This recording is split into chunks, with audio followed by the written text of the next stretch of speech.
This is a really good story that I got actually, but it's like kind of long. So I'll save No, it for... do that one, yeah. No, do Do that that one one first? Okay. Yeah. So this is the first story. Hey buds, how's it growing? Konoze. Konoze. The studio audience replies in unison. Konoze! Welcome to the great Rosemi-sama's kitchen, she says with great chipper. I am your 5-star Michelin chef. And today we have a very, very special recipe. Thank you. Thank you very much. Woo! Sorry, I'm the background. No, keep going, keep going. A bee delivers a heavy briefcase to the cooking table, dropping it right before he can set it down. Rosemi glares at the bee, shooing him away before turning to the audience with a great big smile again.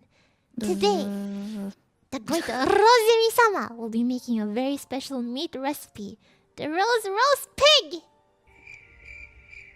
A pink applause sign flashes and the room slowly fills with the sounds of hands clapping again, punctuated with whoops and cheers.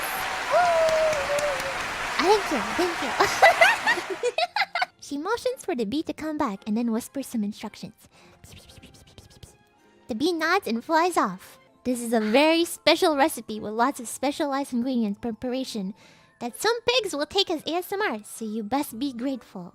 The fridge opens with a swish, and the room fills with chilling air. She pulls out a bundles of tomatoes, an apple, a lemon, carrots, and a dozen other vegetables with fancy names. The bee is back, dropping off a sack of potatoes and another sack of onions. One by one, she picks up the potatoes and peels them.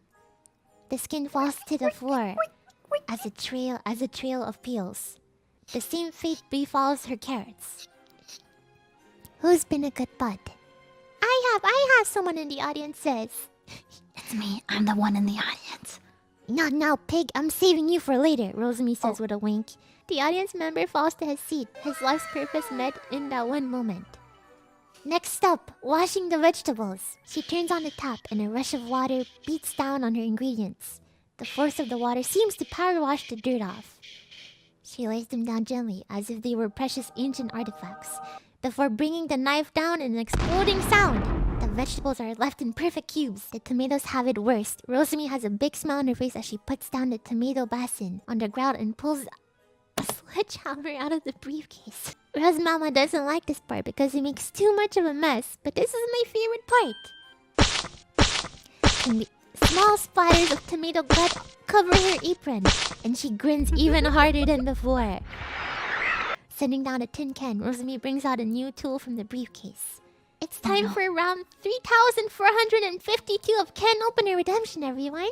I ordered this one online and it has a lot of great reviews. I hope it works, but we all know what happens if it doesn't. There's an unhealthy creaking as the can opener shatters in her hands. Gears flying. Rosemi stifles a growl and pulls out a knife again. She gives the audience a massive, unblinking smile as she stabs the can over and over. The poor tin can rolls around on the counter as it leaks blood from its punctured wounds. Now then, everyone. All of the vegetables are prepared. Can anyone guess what's up next? The meat, the audience says, more cheering.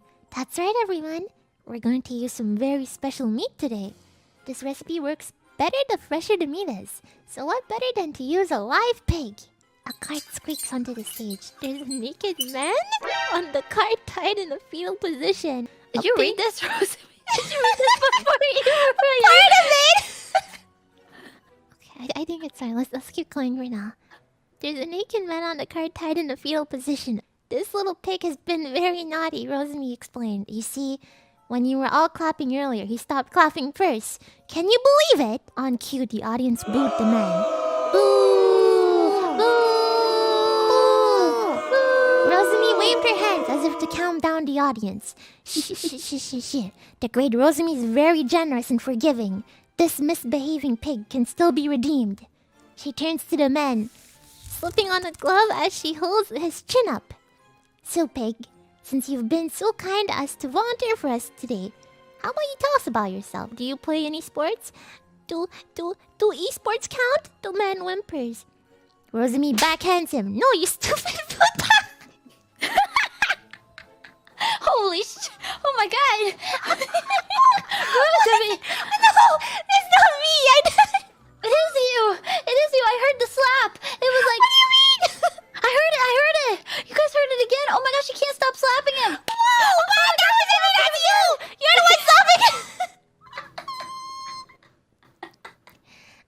again.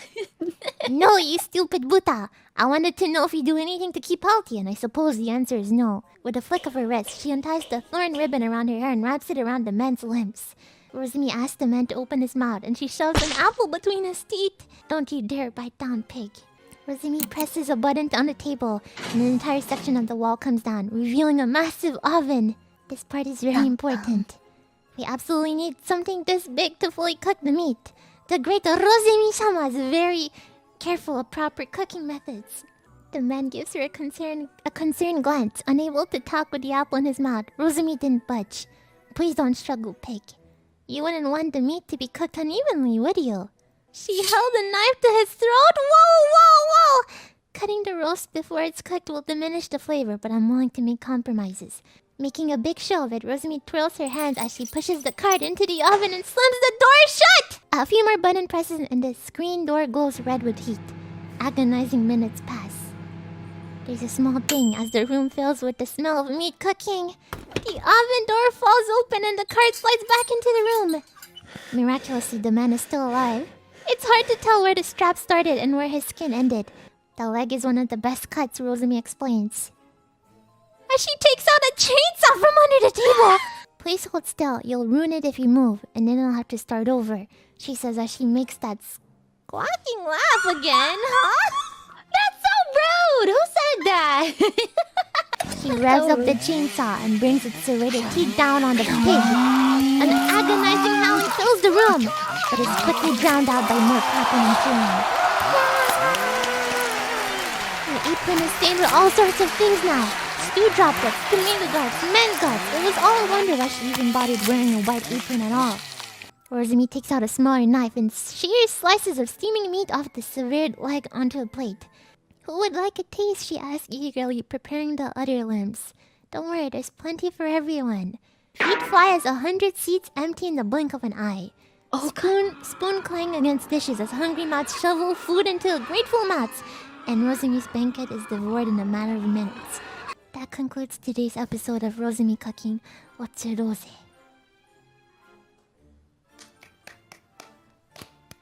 Yeah, I'm kind of traumatized.